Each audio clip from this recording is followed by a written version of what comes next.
með kynjafræðinni sem ekkert annað en einhvers konar vælumenning eða afbrigða af vælumenningunni, vókmenningunni.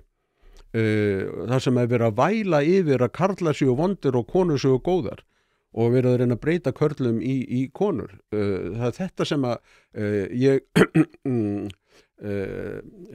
hef allar áhyggjur af. Við erum að eyða tíma barna og unglinga í algjörlega gagnslausfræði og til dæmis í kynjafræðinni í háskólanum, hún er sko fullkomlega gagnslaus í þeim skilningi að einu störfin sem að kynjafræðingarnir geta fengið með svona tilbúin störf sem að verða til við pólitískan þrýsting. Það myndi engin ráða þetta fólk í vinnu því að það getur ekki skapað neinn verðmæti neitt af þessu fólki.